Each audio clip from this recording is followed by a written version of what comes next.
May isang babaeng mahimbing na natutulog. Payapa siyang nakahiga sa examination bed habang bahagyang nakabukaka ang kanyang mabinti. Sa tabi niya ay isang lalaki. Siya ay isang matagumpay na doktor at isang respetadong tao sa lipunan. Ngunit ngayon, isinusubo niya ang kanyang daliri sa bibig ng babay habang ito'y walang malay. Ano ba talaga ang nangyari? Bakit gagawin ng isang matagumpay na doktor ang ganito? Kasuklam-suklam na bagay? At ano ang tunay na sinapit ng babaeng mahimbing na natutulog? Ikwento ko sa inyo ang isang nakakagembal na totoong istorya. Pakiclick na po ang like at subscribe buttons at i-on ang notifications. Magsimula na tayo. Ang pangalan ko ay Paolo. Ako ay isang 42 taong gulang na plastic surgeon.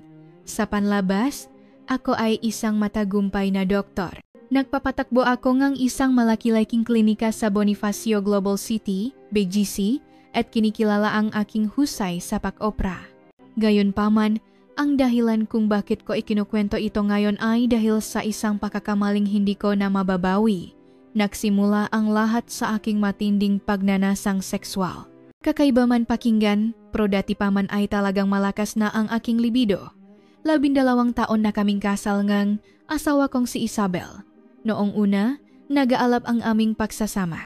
Ngunit sa paglipas ng panahon, lalo na nang naging abala sa klinika, nagbago ang lahat. Hon, sa tuwing sinusubukan kong lumapit kay Isabel sa gabi, palaging pareho ang kanyang tugon. Sorry Hon, pagod na pagod ako ngayon. Noong una, naintindihan ko dahil maghapon din akong abala sa klinika. Alam kong nahihirapan si Isabel sa pamamahala nito. Siya ang gumagawa ng lahat. Mula sa konsultasyon sa mga pasyente, pamamahala sa mga staff, hanggang sa marketing para makapag-focus ako sa mga operasyon. Ngunit nang ang pagtanggi niya ay naging lingguhan, at pagkatapos ay ilang beses sa isang buwan, hindi ko nanatiis. Kailan pa tayo naging ganito? Hindi naman tayo ganito dati. Anong gusto mong gawin ko? Abala ka rin naman sa mga ginagawa mo, di ba? At pagod ka rin? Pero bakit ako lang ang palaging sinasabihan mong pagod? May paraan naman kung gugustuhin. Hindi ko naman hinihiling na maging sobrang aktibo ka. Hay, ayoko na talagang pag-usapan to. Matulog na tayo. Sa tuwing naulit ang usapang ito, unti-unti akong nanlulumo. Nasasaktan ang aking pagkalalaki bilang asawa. Iniisip ko kung nawala na ba ang aking dating o may iba bang dahilan. Isang araw, nagalit ako at nakipagtalo sa kanya. Wala na ba akong dating bilang lalaki? O may nagawa ba akong mali? Hindi naman sa ganonan. Pagod lang talaga ako. Bakit hindi mo maintindihan? Hindi naman isang araw o dalawa yung pagod mo. Buwan na ang lumipas. Nakakabisit ka na. Kung atat na atat ka, edi humanap ka sa labas. Ang masalitang binitawan ni Isabel na humanap ka sa labas ay tumata sa puso ko.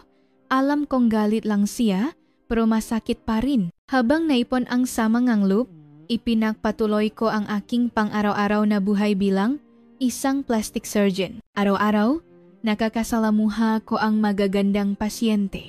Normal lang na makita ang katawan ng mga pasyente para sa breast augmentation, liposuction at lifting surgeries, ngunit sa isang punto, ang mga sandaling iyon ay lalong nag-udyok sa akin. Lalo na kapag nag-opera akong suso, kakaibang pakiramdam ang nararamdaman ko sa pakakita sa perpektong katawan ng isang pasyenteng nasa ilalim ng anestesia. Siyempre, bilang isang profesional, hindi ako lumampas sa linya, ngunit sa kaibuturan ko, mga ipinagbabawal na imahinasyon ang pumapasok sa aking isip. Ganito rin pag-uwi ko sa bahay. Sa tuwing tatalikuran na naman ako ng asawa ko dahil sa pagod, naisip ko ang nga pasyenteng nakita ko sa maghapon. Kinamumuhian ko ang sarili ko dahil dito, ngunit wala akong magawa. Dok, bakit po parang ang init ng ulo niyo palagi ngayon? Hindi kayo tulad ng dati. Napansin na yata ng nga staff sa klinika ang pagbabago ko. Mas naging sensitibo at balisa ako kaysa dati. Isang gabi, matapos muling tanggihan ni Isabel, habang umiinom ako mag-isang beer, naisip ko, hindi ako pwedeng mabuhay ganito. Kailangan kong humanap ng paraan. Hindi ko alam noon na ang paraang iyon ang tuluyang sisira sa buhay ko. Sa pagbabalik tanaw, tila doon na nagsimula ang lahat. Malapit na akong sumabog sa pinipigilang pagnanasa. At may isang taong dumating sa akin na parang tadhana. Ngunit bago ko siya makilala, hindi ko talaga alam kung gaano nahihirapan si Isabel. Habang kaharap ko ang pasyente sa operating room, si Isabel ay talagang buong pusong pinapatakbo ang klinika. Mula 8 gram umaga hanggang 10 gabi, walang tigil ang araw ni Isabel. Kailangan niyang sagutin ang tawag ng pasyente, ayusin ang appointment, ay coordinate ang schedule ng staff, makipag-meeting sa mga marketing company, at kahit pag-uwi sa gabi, kailangan pa niyang asikasuhin ang website ng klinika at ihanda ang mga social media post para sa susunod na araw. May meeting ako sa advertising company bukas. Pwede ka ba sa lunchtime? Sige. Walang ganang sagot ko. Wala akong pakialam kung gaano ka-stress at pagod si Isabel dahil sa lahat ng iyon. Puno ang isip kong sarili kong kabiguan, lalo na sa gabi. Kapag binuksan ni Isabel ang kanyang laptop at ipinagpatuloy ang trabaho sa klinika, dahan-dahan akong lalapit at sasabihin, Isabel, hindi ba pwedeng bukas na yan? Sandali lang tayo. Kailangan kong tapusin to at i-report sa staff bukas kang umaga. Araw-araw naman tayong ganito. Kailan tayo makakaroon gang oras? Hay nako, huwag na nating pag-usapan yan ngayon. Hindi ako makapag-concentrate. Sa tuwing nangyayari iyon, pumupunta ako sa kwarto at nagagalit sa sarili. Akala ko, walang sinuman ang nakakaintindi sa akin habang tinitiis ko ito. Pero ngayon, napagtanto kong napakasakim ko pala. Ang asawa ko ay ibinubuhos ang lahat para tulungan akong magtagumpay bilang doktor at para umunlad ang klinika. Ngunit ang hinihingi ko ay tuparin niya ang aking mapangangailangang sexual. Ngunit hindi ko alam iyon nun, o baka sinadya kong hindi alamin. Mas matindi ang aking pagkabigo sa aspetong iyon. Sa ganong sitwasyon, nagsimula akong humanap ngang alis sa ibang lugar. Kapag ginagamot ko ang mga pasyente sa klinika, lalo na kapag nakakakita ko nga bata at magagandang babae, nagsisimula akong magkaroon ng makakaibang pantasya. Doc, kailan po ako pwedeng bumalik sa dati kong gawain pagkatapos ng breast surgery? Tanong ngang isang pasyenteng mangga 25 taong gulang. Ito ay isang konsultasyon para sa breast enlargement at habang tinitingnan ko ang kanyang katawan, bigla akong napaisip. Paano kaya magbabago ang katawan niya pagkatapos ng operasyon? Ano kaya ang itsura niya kapag nasa ilalim ng anestesia? Siyempre, mahinahon at profesional kong ipinaliwanag, hindi ka dapat magbuhat ng mabigat sa loob ng 1 linggo. At iwasan mo muna ang matinding ehersisyo sa loob ng 1 buwan. Ngunit sa loob-loob ko, magkakaibang pantasya ang nananatili sa aking isipan. Kinamumuhian ko ang sarili ko dahil dito, ngunit siguro iwala akong magawa dahil palagi akong tinatanggihan sa bahay. Ganito rin pag-uwi ko. Kapag tatalikuran na naman ako ni Isabel dahil sa pagod, naisip ko ang mga pasyenteng nakita ko sa maghapon. Inalif ko ang aking sarili sa mga imahang iyon kapag mag-isa ako sa banyo. Doc, muha po kayong pagod na pagod nitong manakaraang araw? Sabi ni Nurse Kim. Wala to. Marami lang kasing operasyon nitong huli. May problema po ba sa bahay? Tila napansin na nga, staff ang pagbabago sa akin. Mas madalas akong mairita at nerbiyoso sa maliliit na bagay. Kabaliktaran sa akin, may isa pang mag-asawang masipag na namumuhay. Sila ay sina Lina at Ben. Siyempre, hindi ko pa alam noon na mayroon sila. Si Lina ay isang magandang 29 taong gulang na babae. Nagpapatakbo siya ngang isang maliit na massage shop kasama ang kanyang asawang si Ben. Si Ben ang nasa counter, tumatanggap nga mga reservation at bayad, at si Lina naman ang mismong nagmamasahe. Ang kanilang massage shop ay bukas hanggang 2 nga madaling araw para sa mga office worker na gustong magparelax pagkatapos ng trabaho. Dahil sa husay ni Lina sa pagmamasahe at sa kanyang ganda, marami siyang regular na customer. Gayunpaman, tiya na napakahirap para kay Lina. Halos 16 na oras siyang nagtatrabaho, mula 10 ng umaga hanggang 2 ng madaling araw. Lalo na't ang pagmamasahe ay isang trabahong nangangailangan ng lakas, matapos masahihin ang katawan ng mga customer buong araw, buhatin ang mabibigat nilang binti, at ipagpatuloy ang ganitong hirap, unti-unting nanghina si Lina. Sa gabi, pagod na pagod siya ngunit hindi makatulog at madalas sumakit ang ulo. Kahit nakikita ni Ben ang kalagayan ni Lina, sinasabihan lang niya itong magsipag pa dahil maganda ang takbo ng negosyo. Siyempre, hindi ko alam ang sitwasyon nila nun. Abala ako sa sarili kong mga alalahanin. Ngunit sadyang mapaglaro ang tadhana. Hindi ko pinangarap na kami na may kanya-kanyang problema ay magtatakpo. Hindi ko alam na ang pakikitang iyon ang magpapabago sa lahat. Ang araw na iyon ay isa lamang ordinaryong araw. Puno ang schedule ng operasyon at pagkatapos kong asikasuhin ang huling pasyente, pasado 8:00 ng gabi. Sumasakit ang aking leg at balikat. Matapos tumayo sa isang posisyon ng ilang oras, naninigas ang buong katawan ko. Salamat po sa inyong pagod, Doc. Paalam na manurse habang nahahanda silang gumovie. Dapat na rin akong gumovie, pero sa totoo lang, wala ako sa haganang gumovie. Kahit umuwi ako, abala na naman si Isabel sa trabaho sa klinika at matutulog na naman akong mag-isa na may sama na loob. Bigla, may naisip ako. Nakita ko na may isang massage shop malapit sa klinika. Hindi ako karaniwang interesado, pero noong araw na iyon, gusto kong pumunta. Sige, magpamasahe na lang ako. Pagod ang katawan ko at sa totoo lang, dahilan lang iyon para hindi agad umuwi. Ang massage shop ay mga 10 minutong lakad mula sa klinika. Mayroon itong karatula na nagsasabing healing massage. Hindi ito malaking shop, ngunit ang malambot na ilaw ay nagbibigay ng magandang ambiyansa. Pagbukas kong pinto, may isang lalaking nasa early 30 sa counter. Nalaman ko kalaunan na si Ben pala iyon. Hello po, welcome. Bati ni Ben na may ngiti. Pwede magpamasahe? Opo, siyempre. Anong klase pong ang sahe ang gusto niyo? Full body? Focus sa balikat? Foot massage? Full body. Medyo masakit ang leg at balikat ko? Sige po. Isang oras na course po. Sandali lang po. Narinig kong pumasok si Ben sa loob at may kinausap.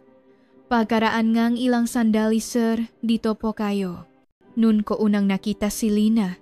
Paano ko ba ilalarawan? Sa unang tingin, napakaganda niyang babae. Hanggang 5'5" ang taas niya. At may mahaba at tuwid na buhok na abot balikat. Nakasuot siya ng puting uniforme at ang kanyang katawan na nababakat dito ay talagang napakaganda. Ngunit may kakaiba. Sa kabilangang pagiging maganda, mukha siyang pagod na pagod. May maitim na bilog sa ilalim ng kanyang mata at ang kanyang pangkalahatang anyo ay mukhang hirap na hirap. Hello po, ako po si Lina, ang magmamasahe sa inyo. Malambot at maganda ang kanyang boses, ngunit tila mahina. Iginiya niya ako sa massage room. Nakpalit ako ng damit at humiga. Sinimulan ni Lina ang masahe at talagang napakagaling niya. Ang kanyang mahaplos ay malumanay ngunit may diin at nararamdaman kong unti-unting lumuluwag ang aking mga naninigas na kalamnan. Mukhang pagod na pagod po kayo. Ano po ba ang trabaho niyo? Doktor ako. Nagpapatakbo ako ng isang klinika para sa cosmetic surgery. Kaya pala. Dahil matagal po kayong nakatayo sa isang posisyon habang nag-opera, patuloy na profesional na paliwanag ni Lina habang nagmamasahe. Ngunit paminsan-minsan, humihikap siya. Tila sinusubukan niyang pigilan. Pero mukha talaga siyang inaantok. Mukhang pagod ka na rin? Ano? Tanong ko. Ngumiti si Lina na tila nahihiya. Pasensya na po. Sobrang abala po kasi nitong nga nakaraang araw hanggang madaling araw po kami kaya hindi maganda ang kondisyon ko hanggang madaling araw? Opo. Bukas po kami hanggang 2 AM para sa mga office worker. Dahil po doon, hindi ako makatulog ng maayos at madalas sumakit ang ulo ko. Habang nakikinig ako sa kwento ni Lina, isang kakaibang emosyon ang naramdaman ko. Nawa ako sa isang magandang babaeng nabubuhay ng ganito kahirap, ngunit kasabay nito, gusto ko siyang tulungan. Mahirap nga yan, ang insomnia at sakit ng ulo ay talagang nakakapahirap. Opo, sobrang hirap po. Pagod na pagod ako pero hindi makatulog, sumasakit ang ulo at iniisip kong magpatingin sa ospital pero wala naman akong oras. Noon pumasok sa isip ko ang isang ideya. Doktor ako, matutulungan ko ang taong ito. Siyempre, noong una, dalisay ang aking intensyon. Gusto kong tulungan ang isang taong nahihirapan bilang isang doktor. Dahil doktor ako, pwede kitang tulungan kung kailangan mo. Pwede kitang resetahan ng gamot para sa insomnia at sakit ng ulo. Nagningning ang mata ni Lina. Talaga po? Kung ganon, malaking tulong po yan. Pagkatapos ng masahe at pagpapalit ng damit, ibinigay ko kay Lina ang aking business card. Ito ang calling card ko. Pumunta ka sa klinika kapag may oras ka. Gagawa tayo ngang simpleng pagsusuri at re-resetahan kita. Salamat po. Maraming salamat po talaga. Masayang tumawa si Lina habang tinatanggap ang card ko. Napakaganda ang sandaling iyon nang mawala sandali ang kanyang pagod na ekspresyon at magpakitangang isang dalisay at maliwanag na ngiti, lalo siyang naging kakit-akit. Pawi, palagi kong naisip si Lina. Ang kanyang magandang mukha, malambot na boses, at kahit ang kanyang hirap na anyo, lahat ay nanatili sa aking isipan. Muha siyang hirap na hirap, pero matutulungan ko siya. Noong panahong iyon, sa tingin ko'y dalisay pa ang aking puso. Ngunit sa pagbabalik tanaw, tingin ko'y nagsimula na akong makaramdam ngang iba nun pa man. Isang komplikadong pakiramdam ngang pinipigilang pagnanasa at kalungkutan. Pag-uwi ko sa bahay, si Isabel ay nakaupo pa rin sa harap ngang kanyang laptop. Saan ka galing? Gabi ka na. Nagpamasahe lang ako. Sobrang sakit ngang balikat ko. Ah, ganun ba? Pagod ka siguro? Matulog ka na? Sagot ni Isabel nang hindi inaalis ang tingin sa screen. Pareho lang ng dati, ngunit iba ang gabing iyon. Kahit nakahiga na ako sa kama, hindi mawala sa isip ko si Lina. Ang kanyang malambot na kamay, ang kanyang katawan sa puting uniforme, at kung paano siya nahihirapan. Pupunta kaya siya sa klinika? Pupuntahan niya kaya talaga ako? At paano ko siya matutulungan? Ang tanong na ito ay paulit-ulit sa aking isipan. Hindi ko alam nun na ang maliit na pakikitang iyon ay hahantong sa isang bangin na hindi na mababalikan. Ilang araw ang lumipas, ngunit wala pa ring balita mula kay Lina. Naisip ko kung itinapon niya na ba ang calling card ko o baka sobrang abala lang siya. Hindi ko mapigilang mabahala. Ngunit isang hapon, mga isang linggo ang nakalipas, sinabi sa akin ng staff sa desk ng ospital, "Doc, may naghahanap po sa inyo? Si Lina daw po? Wala po siyang appointment." Biglang bumilis ang tibok ng puso ko. Ah, siya ba? Papasukin mo sa examination room. Si po, Doc. Ilang sandali pa bumukas ang pinto ng examination room at pumasok si Lina. Iba ang itsura niya kaysa noong nakita ko siya sa massage parlor. Nakasuot siya ng isang mayos na one-piece dress at maganda pa rin siya, ngunit mukha pa ring pagod. Hello po, Doc. Nandito po ako tulad na gramo sabi niyo. Oh Lina, welcome, maupo ka. Tumingin-tingin si Lina sa paligid na tila nag-aalala na may makarinig. Actually po, hindi ko sinabi sa asawa ko. Sabi ko lang lalabas ako saglit. Ah, ganun ba? Okay lang. Pero ano bang pinakamahirap na sintomas? Huminga ngang malalim si Lina. Hindi po talaga ako makatulog. Kapag natapos ang trabaho sa madaling araw at umuwi, pagod ang katawan ko pero hindi ako makatulog.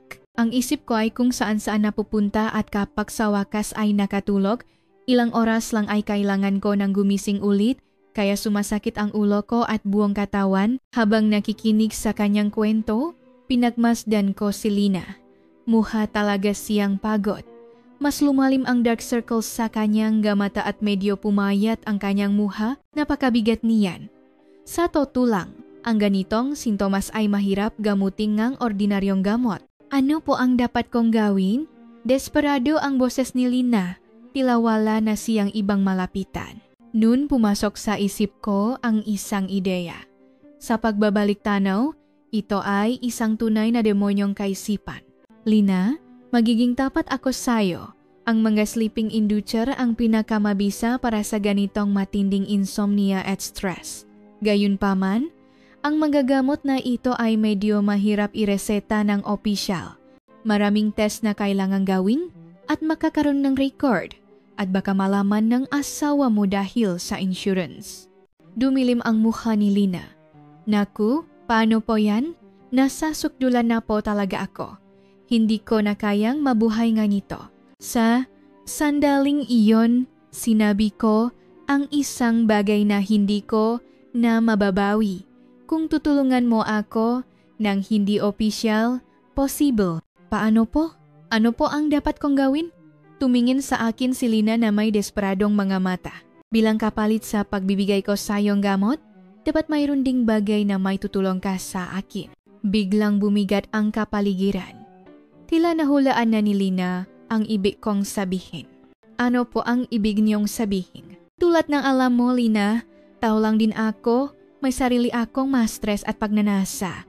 Mahirap harapin ang bagay na iyon sa bahay. Natahimik si Lina sandali. Tila nag-isip siya.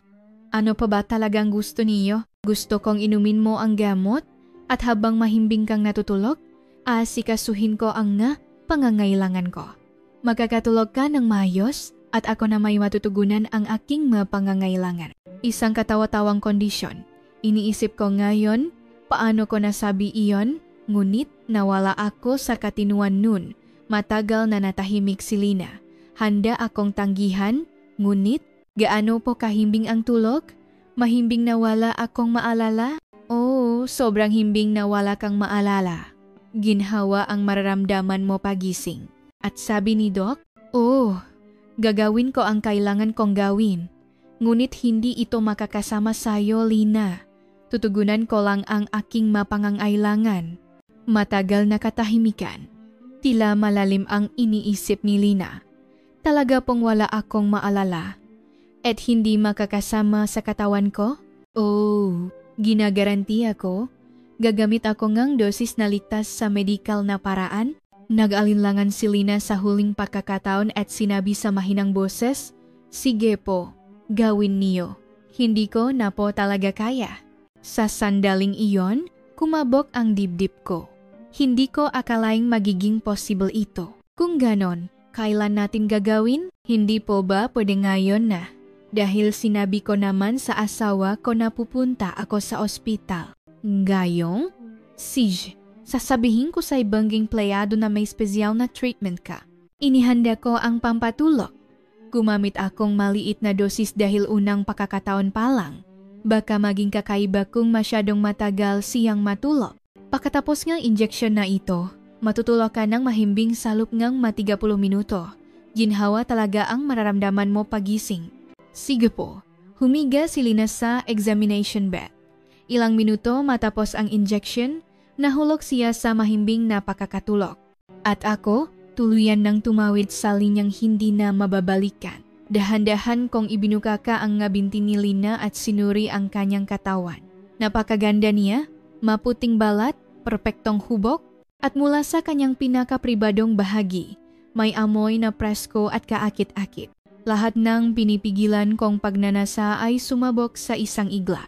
Nilagyan kong lawe at nakipagtalik sa kanya, at sa huli ay tinanggal ang kondom at tinapos sa kanyang maputing dibdib. Pinaglaruan ko ang kanyang kulerosas na sentro at ang maputing dibdib, at pagkatapos ay isinubo ang daliri ko sa kanyang bibig at pinunasan. Nagising si Lina makalipas ang 30 minuto. Oh, tapos na po ba? Oh, mahimbing ang tulog mo? Kamusta ka?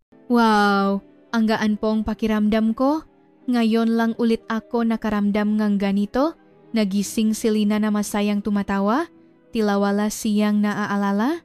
Salamat po talaga, Doc. Kailan po ako pwedeng bumalik? Sa sandaling iyon, napagtanto ko kung gaano kalaki ang pagkakamaling nagawa ko, ngunit huli na ang lahat. Tumawid na ako sa linyang hindi na mababalikan. Mga 2 linggo ang lumipas. Araw-araw kong iniisip si Lina. Ang pakiramdam ngang araw na iyon, ang kiling ngang sandaling iyon, lahat ay hindi mawala sa isip ko. Kapag kasama ko si Isabel sa bahay, at kapag nakikita ko ang ibang pasyente sa klinika, si Lina ang laging pumapasok sa isip ko. Ngunit sa kung anong dahilan, balisa rin ako. Nag-aalala akong baka may napansin ang staff sa ospital. O baka may nahagip na kakaiba sa CCTV. Isang araw, nakatanggap akong text mula kay Lina. Dok, gusto ko po sanang magpagamot ulit. Maganda po ang pakiramdam ko simula noon, pero nitong nga huli hindi na naman ako makatulog. Nanginginig ang mga kamay ko. Inaasahan kong tatawag siya ulit. Kailan ka libre? Reply ko. Pwede po ba bukas na hapon? Sige. Pero pwede po bang sa ibang lugar tayo makita bukod sa klinika? Nag-aalala ako na baka may isiping kakaiba ang staff. Sa totoo lang, iyon ang pinaka-ikinababahala ko. Masyadong mapanganib na gawin ito palagi sa klinika. Saan? Paano kung sa motel? Iyon ang pinakaligtas na lugar. Matagal bago siya nag-reply. Sige po, bigay niyo na lang po ang address. Kinabukasan ng hapon, hinihintay ko si Lina sa isang motel malapit sa klinika. Kumakabog ang dibdib ko, iba ang kaba ngayon. Bumukas ang pinto at pumasok si Lina. Sa pagkataong ito, may dala siyang maliit na bag. Hello, Doc? Welcome. Pero anong laman ng bag mo? Sabi ni Lina na medyo nahihiya. Actually po, medyo masakit nung una. Kaya nagdala po ako ng massage oil. Okay lang po ba? Sa sandaling iyon, kumabog ang dibdib ko. Naramdaman kong naghanda si Lina na mas aktibo na siyang nakikilahok. Ah, ganun ba? Magandang ideya yan. At sa pagkakataong ito, hahayaan kitang matulog ng medyo mas matagal. Okay lang ba? Opo. Mas maganda po kung makakatulog ako ng mahimbing. Sabi ni Lina habang humihiga sa kama. Nailang po ako sa ospital, pero mas komportable ako dito. Ganun din ang naramdaman ko. Ang pagiging lihim ng motel mismo ay nagparamdam sa akin ng mas malayang pakiramdam. Sa pagkakataong ito, dinagdagan ko ang dosis ng gamot para makatulog siya ng mahimbing sa loop nga 3 oras. Medyo mas matagal kang matutulog ngayon. Siguro nga 3 oras. Okay lang po. Sa tingin ko po mas maganda. Hindi nagtagal, nahulog sa mahimbing na tulog si Lina. At sa pagkakataong ito, sapat talaga ang aming oras. Sa ospital, 30 minuto lang ang limitasyon, kaya kailangan naming magmadali. Ngunit ngayon, pwede naming gawin ang lahat ng dahan-dahan. Nang tingnan ko ang massage oil na dala ni Lina, nakita kong magandang klase ng langis ang dala niya. Ito ay isang dekalidad na langis na may banayad na halimuyak. Una, sinuri ko ang bawat sulok ng katawan ni Lina. Kahit ang mga bahaging hindi ko nakita ng maayos sa ospital dahil sa kakulangan ng oras. Ang kanyang katawan ay talagang perfect. Iniisip ko kung paano siya naging ganito kaganda. At ang ikinagulat, ko ay nagpawak si Lina sa kanyang ibabang bahagi. Mas malinis at mas makinis ito kaysa noong una. Ang pula at puting bahagi ay mukhang napakasarap. Naganap ang aming unang pagtatalik matapos kong pahiran ito. Napakalambot at sarap. Higit sa lahat, gusto ko ang katotohanang nagagawa ko ang lahat ng bagay na hindi ginagawa o hindi magawa ng asawa ko para sa akin. Nailabas ko ang lahat ng pagnanasang pinigilan ko. Ngunit sa kabilang banda, nakaramdam ako ng panghihinayang. Mahimbing na natutulog si Lina at walang anumang reaksyon. Para akong nakikipagtalik sa isang manika. Ngunit marami pang oras matapos naming matapos. At hindi pa rin lubos na naibsan ang aking pagnanasa. Matapos magpahinga nga ng 2 oras, bumalik ang pagnanasa. Dahil may 3 oras, naisip kong kaya ko pang gawin ito ng isa pang beses. Sinimulan namin ang aming pangalawang pagtatalik at may kakaibang nangyari. Nagsimulang bahagyang magising si Lina, hindi siya ganap na gising, ngunit kalahati lang ang malay. Naglabas siya nga mahinang ungol sa isang paos na boses at doon lang nagsimulang mag-react ang katawan ni Lina. Noong una, tulo na tulo siya at walang reaksyon, ngunit iba ngayon. Sa sandaling iyon, hindi may paliwanag ang kilik, Ang nga ungol na lumalabas sa malabong kamalayan at ang natural na reaksyon ngang kanyang katawan ay lahat napaka-stimulating. Lalo akong gumalaw ng marahas dahil gustong-gusto ko ang nga ungol na iyon. Ang tunog ngang laman na nagbabanggaan ay parang tunog ngang pagmamasangang bigas at ang kanyang puting likido ay nagsimulang dumaloy mula doon. Bahagyang tumigas ang kanyang ibabang tiyan at mga hita at ang pakiramdam ngang paglaban ay lalong nakapagpapasigla. Hinawakan ko ang kanyang masuso at patuloy na gumalaw. Tinapos ko ang pangalawang relasyon sa parehong paraan. Tinapos ko sa dibdib ni Lina, hinaplos ang kanyang ping na bahagi at pinunasan gamit ang aking daliri sa kanyang bibig. Pagkatapos ngang 3 oras, tuluyan nang nagising si Lina.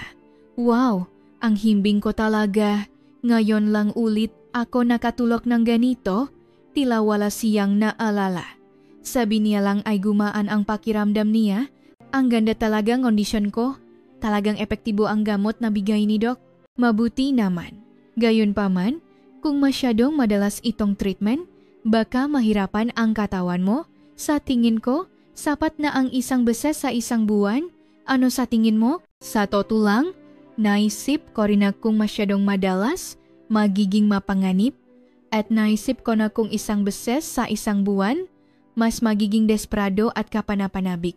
Sige po, sapat na ang isang beses sa isang buwan. Kung ganito naman ka-epektibo, nakaramdam ako ang kakaibang kasiyahan nang makita kong talagang nasisiyahan si Lina. Siyempre, may guilt. Pero higit pa doon, inaabangan ko na ang aming susunod na pagkikita. Kung ganon, kokontakin na lang kita ulit sa susunod na buwan. Sige po, hihintayin ko. Habang pinapanot kong umalis si Lina dala ang kanyang bag, iniisip ko na ang aming susunod na pagkikita. Kumakabog ang dibdib ko sa isiping magpapatuloy ito ng isang beses sa isang buwan. Hindi ko alam nun kung gaano kapanganib ang relasyong ito. Ganon na simula ang aming lihim na pagkikita ni Lina. Nakikita kami sa eksaktong petsa isang beses sa isang buwan. Parang patanggap ngang isang dekoryenteng paggamot. Palaging pareho ang sinasabi ni Lina sa kanyang asawang si Ben. Mahal, pwede ba akong mag-day off bukas? Sobrang pagod ko na kasi nitong mga araw. Gusto kong magpatingin sa ospital at magpahinga. Palaging pumapayag si Ben. Oo naman mahal, hirap ka na talaga. Mag-day off ka. Kaya ko naman mag-isa. Sa totoo lang, para kay Ben, natural lang na mag-day off ang asawa niya isang beses sa isang buwan. Lagi siyang naawa sa asawa niyang nagtatrabaho hanggang 2 ng umaga. At higit sa lahat, ang kondisyon ni Lina ay bumubuti ng husto pagkatapos niyang mag-day off. Mahal, ang gaan ng pakiramdam ko ngayon. Kinabukasan ng kanyang day off, si Lina ay puno ngang sigla na parang naging ibang tao. Ang kanyang mukha ay masigla, ang kanyang boses ay maliwanag, at mas may lakas siya kapag nagtatrabaho. May kinain ka bang iba? Bakit ang ganda ng pakiramdam mo? Tanong ni Ben, na nagulat. Oo, may nireseta sa akin sa ospital na magandang nutritional supplement. Talagang epektibo. Natural na nagsinungaling si Lina, ngunit toto namang bumuti ang kanyang kondisyon. Hindi nagduda si Ben. Sige, ipagpatuloy mo yan. Huwag mong alalahanin ang pera. Masaya si Ben. Pinakamahalaga sa kanya na maging malusok ang asawa niya. At dahil bumuti ang kondisyon ni Lina, mas gumanda ang takbo ngang massage shop. Mas masigla niyang tinatrato ang customer at mas humusay ang kanyang pagmamasahe. Kaya mas dumami ang customer. Ang sigla ni Lina ngayon. Ah, anong meron? Napansin na nga regular na customer ang pagbabago ni Lina? Haha, nag-alaga lang po ang kalusugan. Dahil doon, tumaas ang bentangang massage shop. Tuwang-tuwa si Ben. Mahal, ang ganda ngang negosyo natin ngayon. Kung magpapatuloy to, yayaman tayo, masaya talaga ako. Siguro dahil inaalagaan mo ng mayos ang kondisyon mo? Salamat mahal, mahigpit na niyakap ni Ben ang kanyang asawa, muha siyang napakasaya, magsipag tayo ng ganito at mag-ipon. Lilipat tayo sa mas malaking shop balang araw. Magsikap tayo. Ang tanawin ngang isang mag-asawang nagsisikap ng magkasama. Isang napakagandang proseso sa panlabas. Ngunit kung malalaman ni Ben ang sikreto sa likod nito, hindi niya maisip kung gaano siya magugulat. Samantala, may mapagbabago sa bahay dahil natutugunan ko na ang aking mapangangailangan isang beses sa isang buwan. Hindi na ako gaanong mapilit kay Isabel sa bahay. Hon, parang mas kalmado ka ng gayon, sabi ni Isabel. O ba? Dati, lagi mong binabanggit yun, pero ngayon hindi na masyado. Dahil ba maganda ang takbo ngang negosyo? Sa totoo lang, malaking ginhawa ito para kay Isabel. Hindi na gaanong demanding ang asawa niya, kaya komportable siya. Stable na ang trabaho sa klinika. Siguro dahil tumatanda na ako, nag-imbento na lang akong kwento. Siyempre, iba ang totoong dahilan. Pero sa tingin ko maganda yan. Dati kasi, parang stress na stress ka. Tila gumaan ang loop ni Isabel. Mas nakapag-focus siya sa trabaho dahil sa tingin niya ay stable na ang kanyang asawa. Pagkatapos ngang maanim na buwan, perpekto na ang aming pattern ni Lina. Nakikita kami isang beses sa isang buwan sa eksaktong parehong paraan at ito ay isang perpektong alibi na walang sinumang naghihinala. Dok, salamat po talaga. Dahil sa inyo, nagbago ang buhay ko, sabi ni Lina isang araw. Mabuti naman. Masayang masaya po ang asawa ko ngayon. Naging mas masigla daw ako at maganda ang takbong negosyo at lahat ay bumuti. Nang marinig ko iyon, halo-halong emosyon ang naramdaman ko.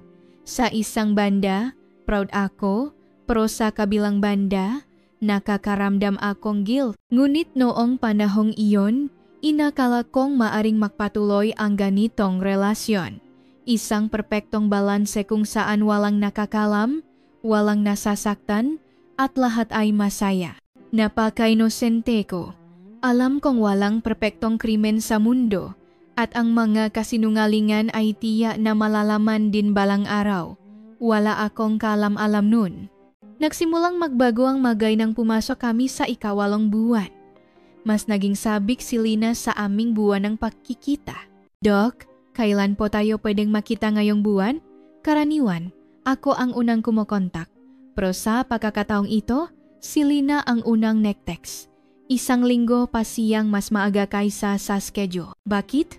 May espesyal ba? Wala naman po. Nitong maaraw kasi, hindi na naman ako makatulog at sumasakit ang ulo ko. At hinihintay ko na lang po talaga ang araw na yon. Narinig ko ang kasabikan sa boses ni Lina para siyang hindi makatiis kung wala ang pakikitang iyon. Wala namang problema.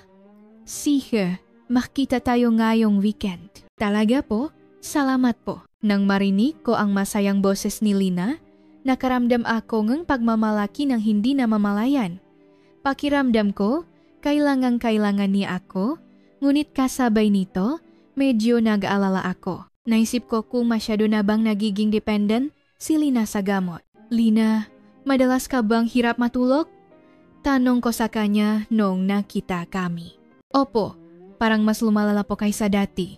Okay naman ako ilang araw pagkatapos kong makatulog ng mayos isang beses sa isang buwan. Pero habang tumatagal, hindi na naman ako makatulog. Ganon ba? Kung masyadong madalas, baka mahirapan ang katawan mo. Okay lang po, kaya ko naman po to at wala naman pong ibang paraan. May punto si Lina. Sa totoo lang, bumuti naman ang kanyang kondisyon sa pangkalahatan. Ngunit ang problema ay nagsimula sa ibang lugar. Isang gabi, pag-uwi ko, si Isabel ay nakaupo na may seryosong ekspresyon sa mukha. Hon, paano mo ba minamanage ang nagamot sa klinika? Nanlamig ako sa biglang tanong. Pamamahala ng gamot? Bakit mo naman biglang naitanong? Ngayon kasi, may taga Department of Health na neck-check ng medication management. Sabi nila, medyo kakaiba raw ang dami ngang nagamit na sleeping pills. Pinagpawisan akong malamig. Hindi ko naisip na may re-record ang magamot na ginamit kay Lina. Talaga? Anong kakaiba? Sabi nila, medyo mas marami raw ang nagamit kaysa sa bilangang pasyente sa record. Baka may record na nawawala. Baka nga. I-check ko, mahinahon kong sagot sa labas, pero sa loop, pinagpapawisan akong malamig. Siguro naman walang seryoso, pero kailangan nating mag-ingat. Nitong mga araw, sobrang sensitibo nga autoridad sa medication management. Siya, check ko bukas. Hindi ako nakatulog ng gabing iyon, nag-alala akong baka mahuli ako. Masyado yata akong naging kampante. Kinabukasan habang inaayos ko ang mga record sa ospital, naisip kong kailangan kong maging mas maingat sa hinaharap. Naisip kung kailangan kong bawasan ang daming ng gamot na ginagamit o humanap ng ibang paraan. Ngunit may mas malaking problema. Mas naging madalas ang pakontak sa akin ni Lina. Dok, pwede po ba tayong makita ulit ngayong linggo? Ngayong linggo? Nagita na tayo noong nakaraang linggo. Opo, alam ko po. Pero hindi po talaga ako makatulog. At sa totoo lang po, hindi ko na mahintay ang panahong iyon. Ang masalita ni Lina ay nagiging mas tapat. Noong una, sabi niya ay para lang sa therapeutic purposes, pero ngayon parang gusto na niya ang pakikita mismo. Lina, kung masyadong madalas, mapanganib talaga. Kahit isang beses sa isang buwan medyo marami na, pero pwede po ba dagdagan niyo na lang ng konti ang gamot para mas matagal akong makatulog? Sa sandaling yon, napagtanto ko. Hindi lang dependente si Lina sa gamot, kundi addicted na siya sa relasyong gito mismo. Lina, sa tingin ko medyo delikado na to. Kung masyadong madalas. Gusto niyo rin naman? Dok, di ba? Nararamdaman ko rin. Hinihintay niyo rin ako. Matapang na sabi ni Lina, wala akong masabi. Totoo iyon. Pero maaring mapanganib para sa ating dalawa. Konti pa lang po, pakiusap. Sa pakikinig, sa desperadong boses ni Lina, hindi ako makatanggi. O mas tamang sabihin, ayaw kong tumanggi. Kaya ang dating isang beses sa isang buwan na pakikita ay naging irregular. Minsan, isang beses sa 2 linggo, minsan, isang beses sa 1 linggo. At sa bawat pagkakataon, kailangan kong gumamit ng mas maraming gamot. Gusto ni Lina na matulo ng mas matagal at mas mahimbing. Sa pagkakataong ito, pakitulo niyo po ako ng mas matagal. 4 na oras, hindi 1 oras. 5 oras ay masyadong mapanganib. Okay lang po, meluso naman ako. Ang ganitong healing ay patuloy na dumarami at hindi ako makatanggi. Ang pagkakaroon ng mas maraming oras ay maganda rin para sa akin, ngunit sa isang bahagi ng aking puso, patuloy akong nakakaramdam ng pagkabalisa. May pakiramdam akong kung magpapatuloy ang ganito, may malaking mangyayari balang araw. At ang pakiramdam na iyon ay hindi nagtagal at naging katotohanan. Ang araw na iyon ay isang di pangkaraniwang araw. Bandang 8 gabi, nang tinatapos ko na ang huling pasyente sa klinika at naklilikpit, biglang dumating si Lina. Lina, anong ginagawa mo dito? Maputla ang kanyang mukha. At iba ang kanyang ekspresyon kaysa dati. Pasensya na po, Dok. Bigla po akong pumunta. Pero hindi ko na po talaga kaya. Anong nangyayari? Sa susunod na linggo pa dapat tayo makikita. Ano pa pong hihintayin ko? 3 araw na po akong walang tulog. Parang sasabog na ang ulo ko, masakit ang buong katawan ko, at parang babagsak na ako sa harap ng asawa ko. Halos umiyak na sabi ni Lina. Ibang-iba na talaga ang itsura niya. Pero kung bigla kang pupunta sa ospital ganito, pakiusap, Dok. Bigyan niyo lang po akong tamang dosis, wala na po akong ibang hihilingin.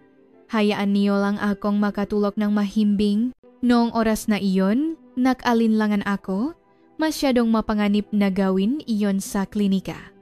Paano kung may makakita? Ngunit sa pakakita sa desperadong anyo ni Lina, hindi ko siya kayang paalisin na lang. Nakaalis na po ba lahat ng empleyado? Tanong ni Lina. Oh, nakaalis na lahat. Pero kung ganon okay lang po, 1 oras lang.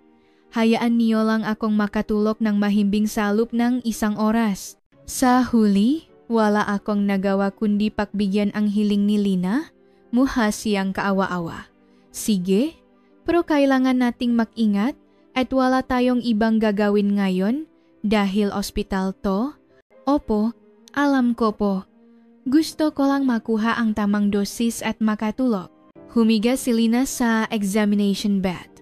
Mukha siyang pagod na pagod. Lina, hindi ka pwedeng magtagal sa ospital.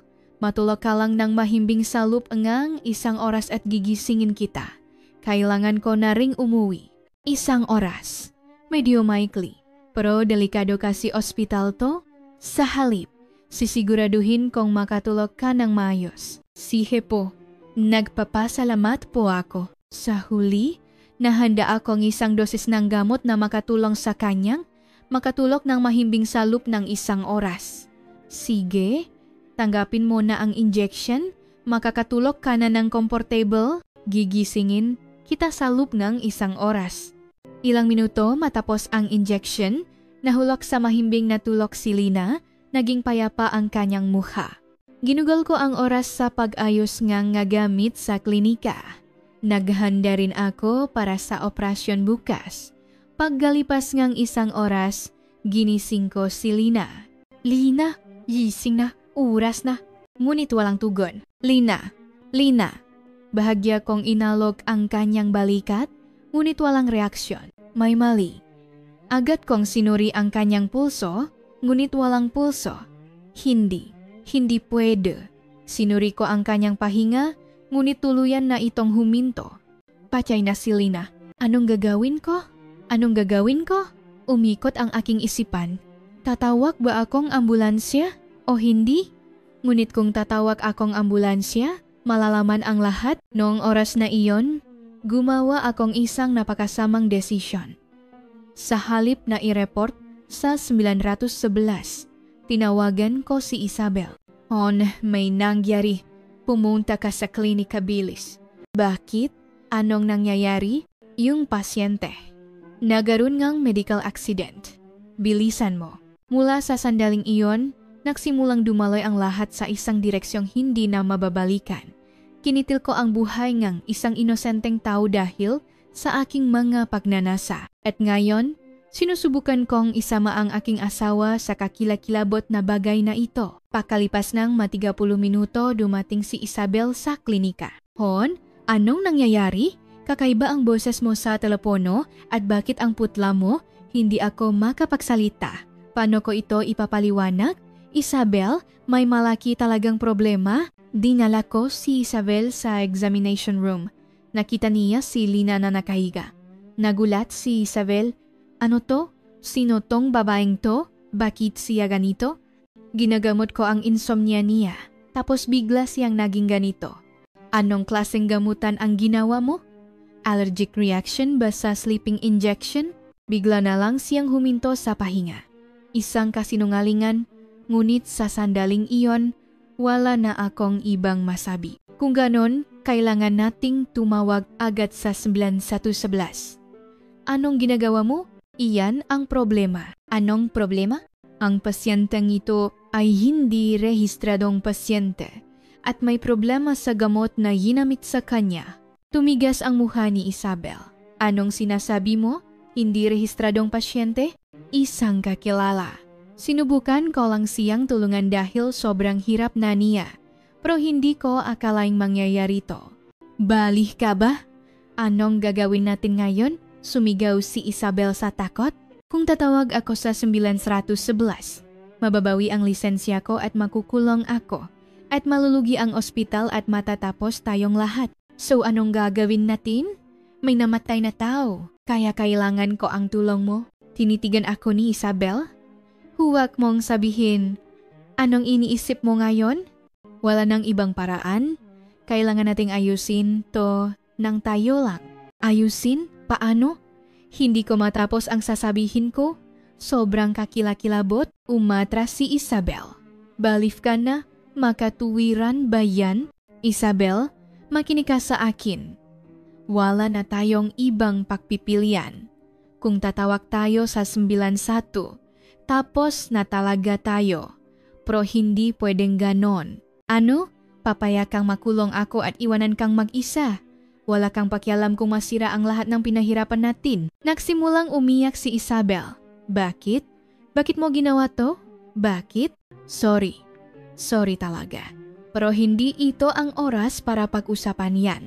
Kailangan nating magdesisyon kung anong gagawin. Matagal na katahimikan. Patuloy na umiyak si Isabel at nakaramdam ako ngang matinding guilt habang tinitingnan ang aking asawa. Wala na ba talagang ibang paraan? Wala na. Talagang wala na. Sa wakas, tumango si Isabel. Sige, anong gagawin mo? Kailangan muna natin siyang ilipat sa kotse at sa isang lugar na walang tao. Kailan? Hindi na tayo pwedeng magtagal. Tiningnan ulit ni Isabel si Lina. Wala bang pamilya ang taong to? May asawa siya. May asawa. Paano natin hahanapin ang taong iyon ngayon? Siyempre, hahanapin siya. Sa sandaling iyon, napagtanto namin ni Isabel kung gaano kasuklam-suklam ang gagawin namin, ngunit wala ng atrasan. Nakapili na kami. Nang gabing iyon, gumawa kami ng isang bagay na talagang hindi na mababawi. At hindi namin alam nun na ito ang tuluyang sisira sa aming magabuhay. Kinabukasan, nang hindi umuwi si Lina, nalaman naming nireport siya ni Ben na nawawala sa pulisya at kinaumagahan. Mas nakakagimbal na balita ang aming narinig, isang mamamayan na nagjo-jogging sa isang parking lot malapit sa parke ang nakakita sa bangkay ni Lina. May karatula sa harap ng massage shop na nagsasabing pansamantalang sarado. At ilang araw ang lumipas, dumating siya, isang investigador. Dumating siya dahil may ilang tanong, nanginginig ang mabinti ko. Opo. Ano po yun? Kilala niyo po ba si Lina? Na kamakailan lang ay nawala at natakpuang patay? Lina? Sino po siya? May-ari daw po siya ng isang massage shop. Pero nawala matapos sabihing pupunta sa ospital. Hindi ko po kilala. Ngunit hindi nagtagal ang kasinungalingan. CCTV, call records, text records, lahat ng ebidensya ay isa-isang lumabas. Dok, may record po ang regular na pakikipag-ugnayan niyo sa taong ito sa nakalipas na 8 buwan. At sa araw ng kanyang pagkamatay, nahuli sa CCTV si Lina na pumasok sa ospital niyo, pero hindi na lumabas. Lahat ay nabunyag. Sa huli, wala akong nagawa kundi umamin sa lahat. Ang relasyon ko kay Lina, ang paggamit ko ng ilegal na gamot, at maging ang pag-abandona sa bangkay. Dun lang nalaman ni Isabel ang katotohanan. May ganun kayong relasyon sa babaeng yon, hindi pala medical accident, kundi ikaw ang pumatay sa kanya. Sigaw sa akin ni Isabel. Rinig ko pa rin ang basak niyang boses. Paano mo nagawang lokohin ako at gawin akong kriminal? Sorry talaga. Tapos nabasa sorry? Paano yung asawa niya? Paano ako? Nang gabing iyon, umalis si Isabel sa bahay at hindi na siya bumalik. Nang humarap ako sa korte, personal kong nakita si Ben, mukha siyang wasak na wasak. Sa loob ng 1 buwan, namuti ang buhok niya at sobrang pumayat para na siyang ibang tao. Mahal na hukom, mahal na mahal ko po ang asawa ko. Hanggang ngayon, hindi ko maintindihan kung bakit kailangan niyang mamatay. Nang pakinggan ko ang testimonya ni Ben, gusto ko na talagang mamatay. May huli ka bang sasabihin? Akusado? Tanong ng hukom. Halos hindi ko may buka ang aking bibig. Patawad po kay Lina. At kay Ben, ang ginawa ko po ay hindi mapapatawad. Ibalik mo ang asawa ko. Umiyak si Ben sa korte. Ang tunog na iyon ay dumurok sa puso ko. Ang hatol ay tulad ng inaasahan. Sinentensyahan ako ngang habang buhay na pakabilanggo para sa homicide at pag-abandona sa bangkay at binawi ang aking lisensya. Si Isabel ay sinentensyahan ng 10 taon para sa pagtulong sa pagtatago ng krimen. Habang papunta sa kulungan, naisip ko kung gaano karaming tao ang sinira ko. Nawalan ng buhay si Lina at nawalan niyang minamahal na asawa si Ben magpakailanman. Naging kriminal si Isabel dahil sa akin at nawala ang lahat dahil sa aking kasakiman. Nagsimula ang lahat sa maling pagnanasa ko. Ngayon, nawala na sa akin ang lahat Ang aking asawa, trabaho, katayuan sa lipunan. Ngunit ang mas masakit kaysa doon ay ang mga nagawa ko. Kung may babalik ko lang ang panahon, hinding-hindi ko gagawin ang pagpili na iyon. Hindi ko sana ginawa ang alok na iyon kay Lina sa simula pa lang. Ngunit hindi na may babalik ang oras at hindi na mababawi ang mga nagawa ko. Mga kaibigan, kahit isang maliit na pagnanasa na napunta sa maling direksyon ay maaring sirain ang lahat na tulad nito. Huwag niyo akong tularan, talaga huwag niyo akong tularan. Si Ben ay malamang na namumuhay mag-isa ngayon. Nawalan ng minamahal na asawa. At si Isabel ay malamang na namumuhay sa isang lugar na may sirang puso. Lahat ito ay kasalanan ko. Paano niyo nakita ang lahat? Nakita niyo ba kung paano masisira ng maling pagnanasa ng isang tao ang buhay ng napakaraming tao? Nais lang ni Paulo na matugunan ang kanyang sariling pagnanasa. Ngunit ang malit na pagnanasang iyon ay nawi sa pagkitil sa buhay ng isang babae, pagsira sa buhay ng kanyang asawa, at paggawa sa sarili niyang asawa na isang kriminal. Ang inosenteng si Lina ay gusto lang matulog. Wala na ba talagang ibang paraan para sa kanya na nagdusa sa insomnia at hirap sa araw-araw? At si Ben ay malamang na namumuhay pa rin sa isang lugar nangungulila sa kanyang asawa. Si Isabel ay malamang na namumuhay din na may pasan na bigat ng pagtataksil ng kanyang asawa at ang krimen na kanyang ginawa. Ano sa tingin niyo? Maintindihan niyo ba ang maginawa ni Paolo? O sa tingin niyo ba ay hindi siya mapapatawad kailanman? Pakishare ng inyong mga salubin sa comments. At kung mayroon kayong kakilala na nasa katulad na sitwasyon pakiusap, tulungan silang makakuha ng tamang tulong. Ang kaunting interest ay maaaring makapigil sa isang malaking trahedya. Sa susunod na video, magbabalik kami na may isa pang nakakagimbal na totoong kwento. Paki-subscribe, like, at ayon ang notifications. Salamat sa panonood.